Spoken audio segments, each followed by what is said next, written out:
if you have any further questions as we're talking, please feel free to use the Q&A function or the chat function. I think both work, and we'll monitor those as we go so that we can answer your questions real time if you have any follow-up about anything we asked or anything that you forgot to submit in advance. So please feel free to use that. Emily, I was hoping you could kick us off just to give us a little bit of an update on the lay of the land of where we are in the standardized testing world. I think most of the things that are in the news about what's changing in the college admissions landscape has to do with testing, and there's a lot of misinformation about what is going on. So could you talk us through where we are, what's happening? Yes, absolutely. Thanks, Rachel. And thank you guys so much for joining us. So as Becky introduced, I'm Emily Lebeco. I'm the director of test prep and tutoring curriculum. So I do a lot of work with the ACT and SAT, subject tests, APs, and everything else to help students get successfully through all of that craziness. And, you know, we've been spending the last couple of weeks thinking a lot about our current juniors and seniors who are experiencing obviously a very crazy school time right now, but freshmen and sophomores as well are have moved to distance learning and are thinking about how things are going to be changing for them. But I do think in some ways it's good to be a freshman and sophomore right now. You're getting a chance to sit back a little bit, see how things are working out. And you're going to have plenty of opportunities to get through testing and everything else required for applying to college. So some of you may not be very familiar with what the testing context looks like for when you get around to junior year and senior year with testing. So I'll sort of just start off with a rundown of what the normal testing timeline looks like, although things are not normal right now, and there might be some things that are a little bit different going forward. But generally, students start prepping for the ACT and SAT at the earliest end of sophomore year, spring of sophomore year, by just taking some diagnostic tests and thinking about whether the ACT or the SAT is the right fit for them. And then a lot of students don't start until the fall of their junior year. And this is for a couple of reasons, but one of them is it's really beneficial for students to finish out their classes from sophomore year and be starting to think about the things they're learning junior year. Math classes are especially important. The ACT math in particular requires some things that come up in pre-calc, which a lot of students take as juniors. And then those students prep for a few months and often start testing around December or February. And then continue, they take 2 to 3 real ACTs or SATs. And some students in previous years start later, and that's fine as well. Some students start at the end of their junior year and work over the summer going into senior year. But this is something that I think is going to start to shift a little bit, especially for students who are sophomores now, because of one, seeing what happened to juniors who didn't get testing in early. They certainly weren't late, but spring tests were canceled. We're waiting to see if the June ACT is going to cancel. The June SAT has been canceled, all of that. And I think a lot of sophomores are starting to think, should I start early? And I think that because of the current climate with school being online and a lot of summer activities being canceled, I think there are some good opportunities for sophomores to think about starting a little bit earlier.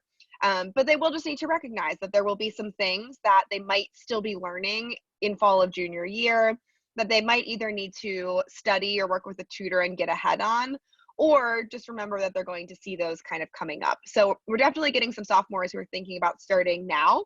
And I think there's actually a lot of benefit to that, so that those students can get testing done early in junior year and have plenty of opportunities, so they're not getting stuck toward the end. Certainly we don't expect anything to happen like happened for our current juniors this spring, but I think the feeling of wanting to just get ahead and get it done with is reasonable, just not too soon. So thinking, if you're a freshman, if you're in your freshman spring, you don't need to think about testing yet. Spring of sophomore year at the earliest. What about subject tests? So freshmen and sophomores sometimes do take subject tests, SAT subject tests. And this year, we all had students who were preparing for that chemistry or that bio, then it didn't happen. Should they take them in the fall? Is there even any point in taking subject tests anymore? Yeah, that's a great question. So I think this is something that's going to come up often, and freshmen and sophomores might already be thinking about this. So we know that colleges are looking at subject tests differently for the current juniors who are applying, who aren't going to have as many opportunities to take subject tests. We don't know yet how colleges are going to look at the current freshmen and sophomores, who hopefully will have plenty of opportunities to take subject tests. So I think there will definitely be an element here of just waiting to see what happens with college policies. But if a student was planning on taking the June subject tests, which is a really popular time to take them at the end of a school year and the end of a course, I think planning and continuing to take those subject tests is a great idea. There's certainly no harm in taking subject tests. It's always a nice addition. And I think there's actually potentially an element here of, we don't know what grades are going to look like for this spring. A lot of schools are going pass fail. Classes are online, which certainly isn't going to count against students when they're applying, and colleges will know that this spring was going to just be a wonky one for those kids. But having a subject test in the books for that class that got sort of interrupted during the year might look really good. And so I think it will remain to be seen. But I do think being able to pivot from the June test that a lot of students were planning for to August is actually a great thing for students. So again, we know that summer plans are probably going to not be what they would have been, which is super unfortunate. But if students want to use that time to prep and study, they can be really, really ready come August. And also, subject tests often are similar to the curriculum of the school. So the chemistry subject test, for example, there are going to be a lot of similar things to what a student learned in honors chem.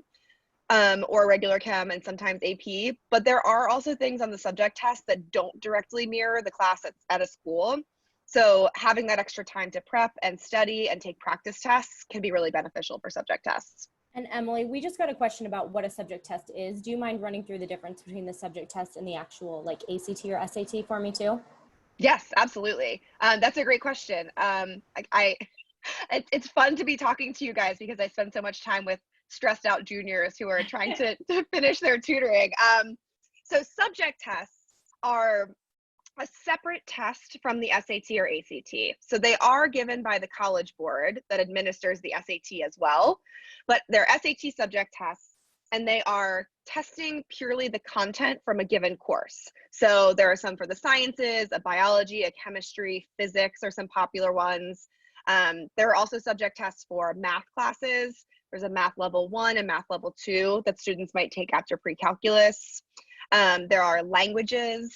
There are histories, literature, lots of opportunities there. And Rachel might want to talk a little bit more about kind of how those are looked at by colleges and are required or not. But students are really taking SAT subject tests optionally, but as a way to demonstrate their understanding of the content from a course that they've taken.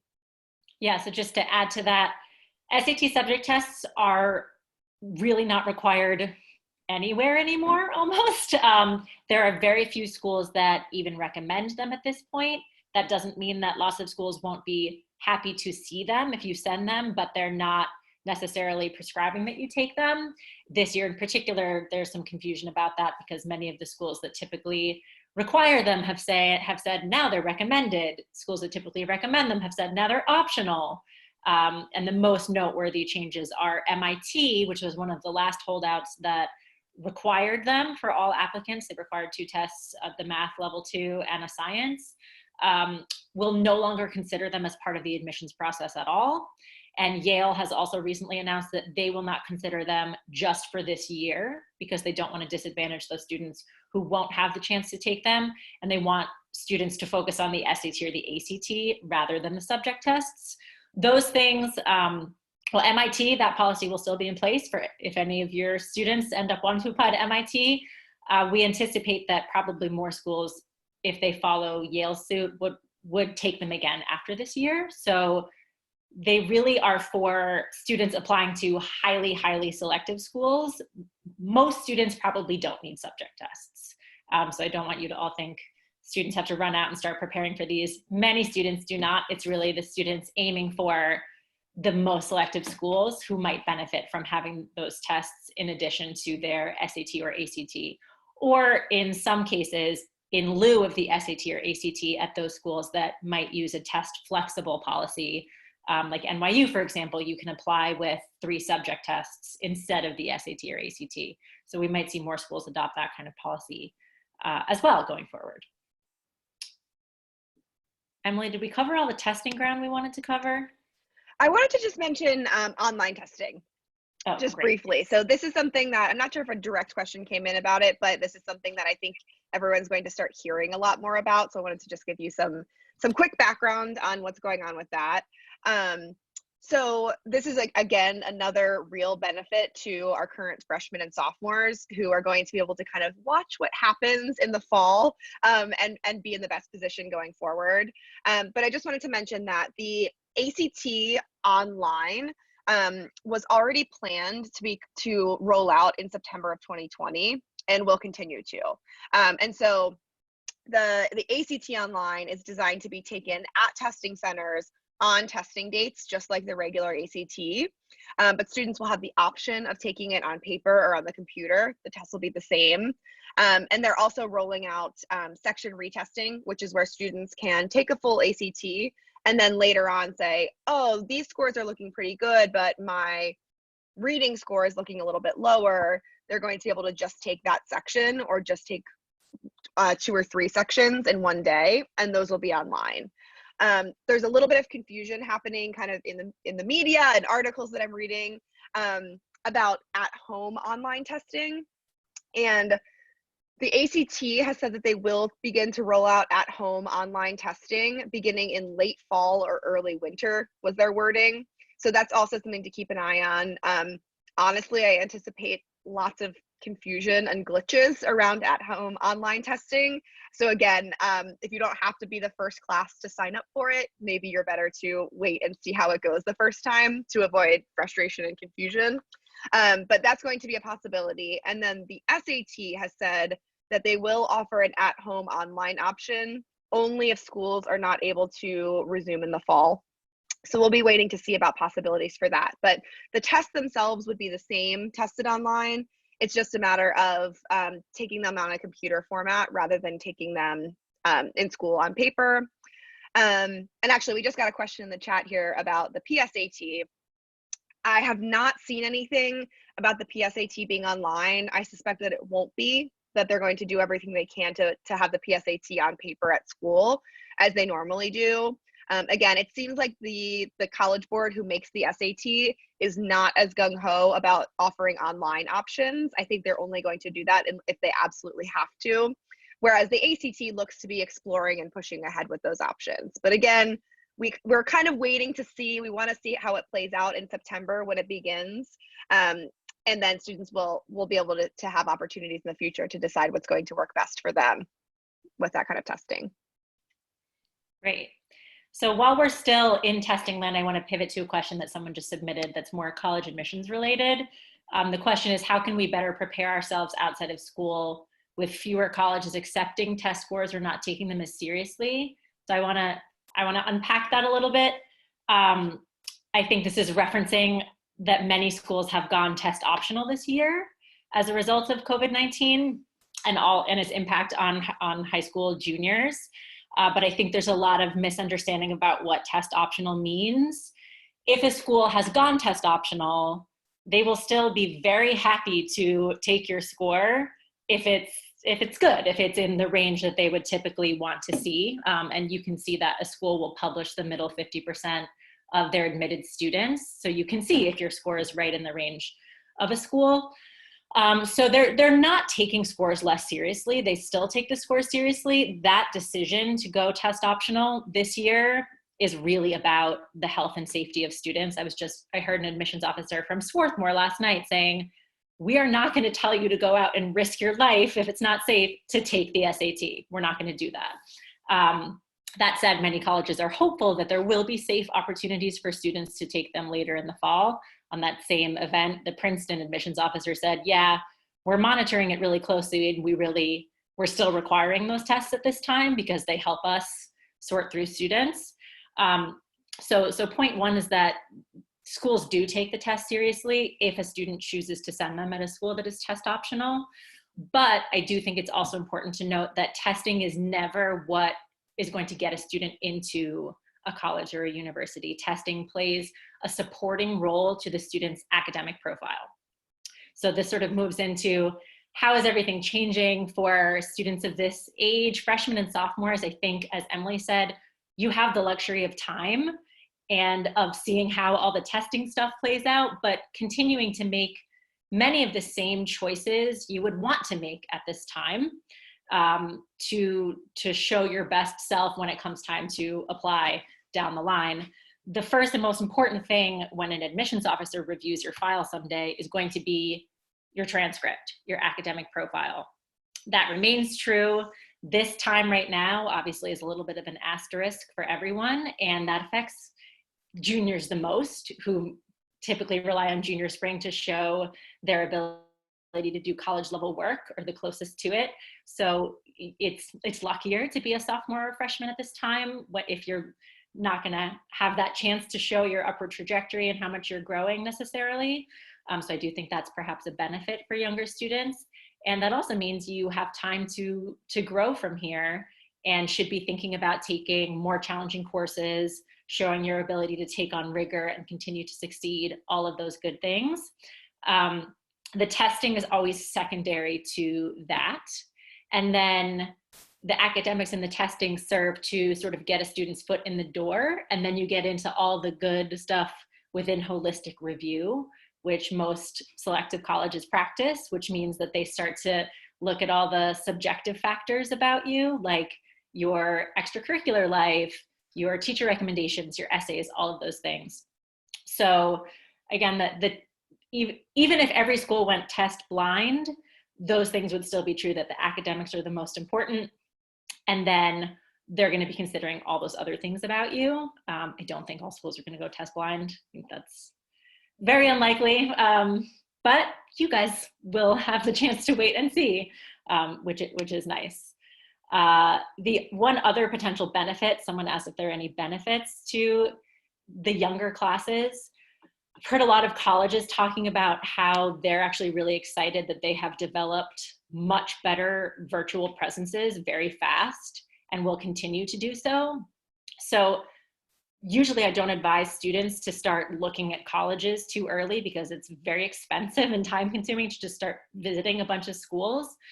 But this generation of students may have opportunities to start getting to know colleges, doing virtual tours, info sessions, speaking with students a lot earlier, which in turn could save your family a lot of time and energy and money in being more targeted with the schools you actually visit down the line. I think that's one potential benefit, and also helps students think more critically about schools and have to spend time looking at their websites, looking at their offerings, maybe before they get to go have that gut feeling of what a beautiful sunshiny day with students throwing frisbees on the quad, which remains important and will be important, but I think it's great to have those opportunities to learn more as well.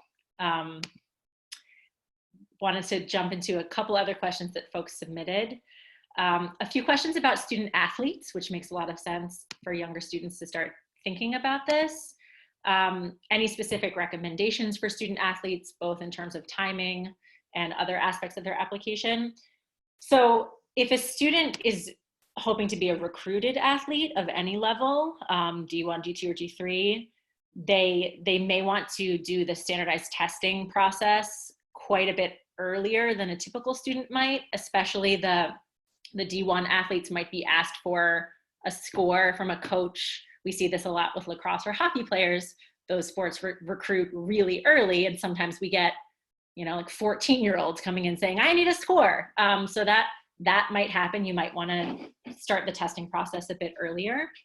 I don't want to get too in the weeds with it, but Division I and Division II have very set rules about how coaches can engage with students and when. So if you have more questions about that, I would advise going to the NCAA website, and they have more specific information.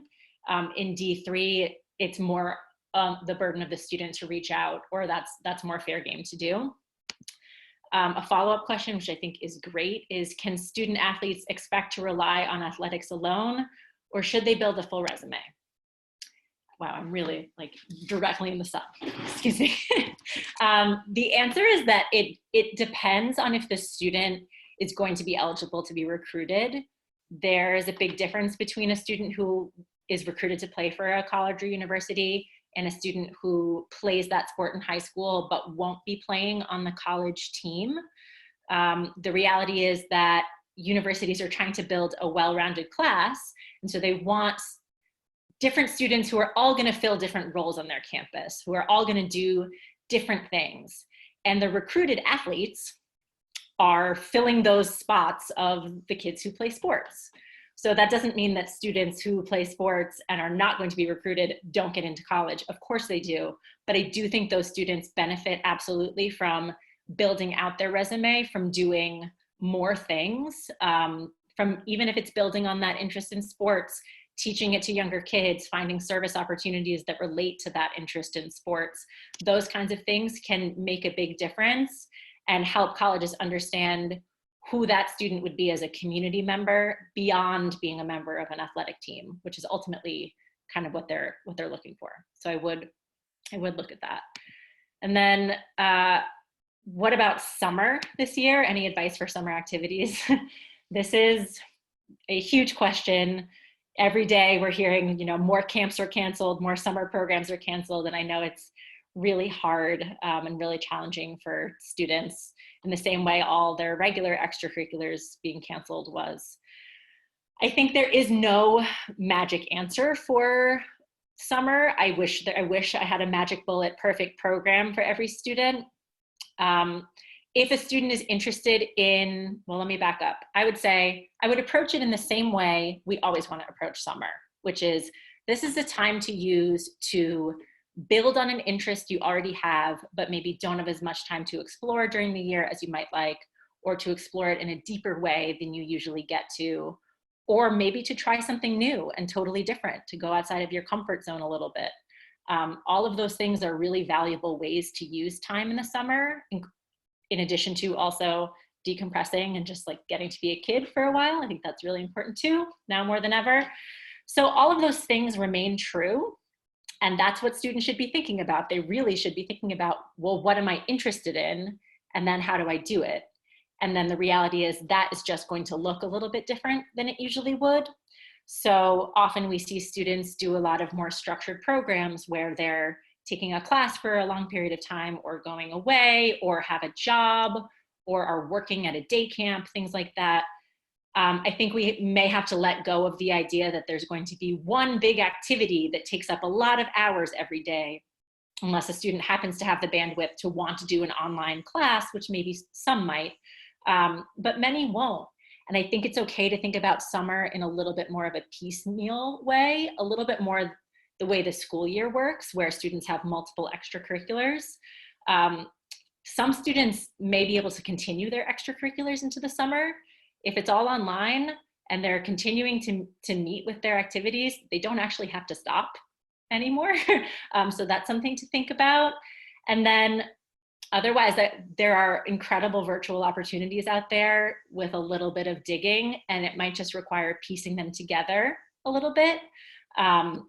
But there are amazing virtual volunteering opportunities at all kinds of different places, supporting the elderly who need help learning technology. I am a parent of a young child. We are all desperate for teenagers to just read books to our kids. Like, that's an amazing thing that any student can do. Students who are interested in the arts can work on their art independently. There are a lot of guided classes out there. I have students who are athletes who are taking courses in sports psychology on Coursera and other places like that. There's a lot they can do. It's just going to look a little bit different.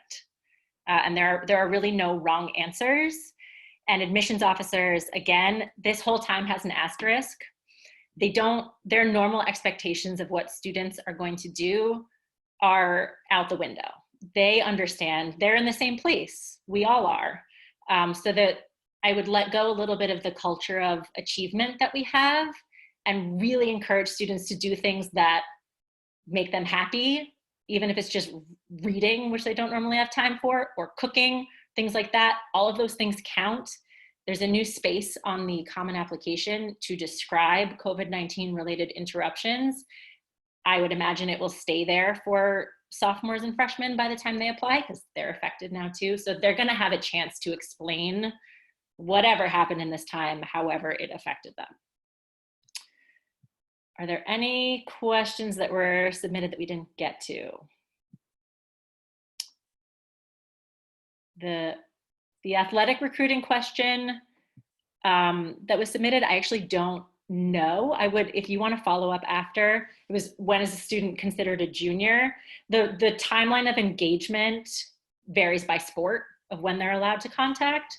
So it may be helpful to speak to, we can refer you to an athletic recruitment consultant who can probably give you better advice than I can there, because it is a labyrinthine process at its best. And right now with the no testing, it's pretty crazy. We do have a question. Yeah. I'm not sure if you can, this might be like a crystal ball question and we don't know, but any thoughts on what's going to happen in the fall? Like if schools are going remote and incoming freshmen defer, how's that going to affect everything? So that is, if I had a crystal ball, that's one of the biggest things we are watching. So far, the feedback we have heard from admissions offices themselves is that the fear of many students in the class of 2020 deferring and taking gap years seems to be much bigger than the actuality. Most schools that we've heard speak on this so far have said they haven't really seen an uptick in requests, which is interesting and may have something to do with the fact that most schools also have pretty specific parameters for their reasons for granting gap years. They want you to have a really specific plan in mind of what you're going to do. And most of the things they usually approve can't actually happen right now. But admissions offices are very mindful of the potential for this to happen. It's called summer melt, is when students who they thought were coming for some reason or another can't come anymore. And they're very aware of this with the gap year, because they of course don't want to end up compromising the integrity of the pool for the class of 2021. So most schools, from what I've heard them say, won't actually let enough students defer to let it compromise it for younger students.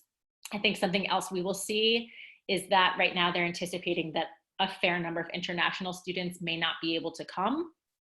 That could continue into beyond this year, depending on our timeline of when we have a vaccine and when visas are granted and all of those things. That is something that potentially could end up impacting students who are currently sophomores. There may end up being more spaces for domestic students, depending on what has happened for schools. And then college's financial health, depending on the school, is a question. That's another reason why it is great to be a sophomore or a freshman. I've had juniors ask me, how do I know if a college is going to close? I will say, I think the vast majority of schools we see our students apply to are schools that are in good financial health and will be fine. And Rachel, we just got another one. Are sophomore teachers a good idea for letters of recommendation? Obviously, everyone's trying to form relationships online and it's a little awkward. Would sophomore teachers be a good idea? That's a great question. So usually I would say no. We really want junior year teachers to be the teacher recommenders. From the college perspective, junior year is when you are the closest to doing college level work. That's the most recent work you've done. Those are usually the teachers they really want to hear from.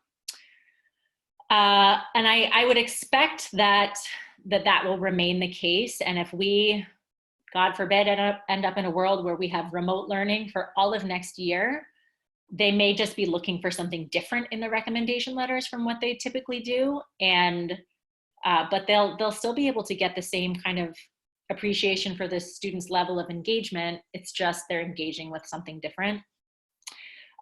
One exception is that sometimes a student might have a teacher as a sophomore and then again as a senior, that's totally fair game for a recommendation letter. And and a student's teacher who's from sophomore year who knows that student really, really well, that teacher could end up writing an additional letter of recommendation, depending on the college. Some schools will take an extra one. Or also, most guidance counselors or college counselors will happily speak to other teachers who know you really well and incorporate that into their letters. They'll get anecdotes from other teachers. So keep track of those sophomore year teachers you have really close relationships with. They may end up having a place on your application, even if it's not as one of your formal letters of recommendation. Hopefully you will have the chance to bond with your junior year teachers in the best way possible next year, and it won't be a concern, but definitely maintain those relationships with this year's teachers too.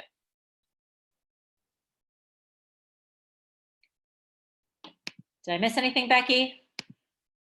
I think we already answered how can we better prepare ourselves outside of school with less colleges accepting test scores, but just wanted to make sure. Yes. Okay, perfect. All right, I guess we're over time. 30 minutes go so fast. Thank you everyone so much for joining us. If you have additional questions, concerns, specific things we didn't get to, please feel free to respond to the follow-up email we'll send. We'll send out the recording along with a few blog posts that might be helpful to refer to that reference some of the things we talked about today. But we are here to help you find the answers to the questions you have right now. So please feel free to reach out. Thanks, everyone. Thank you, everyone. Thank you so much.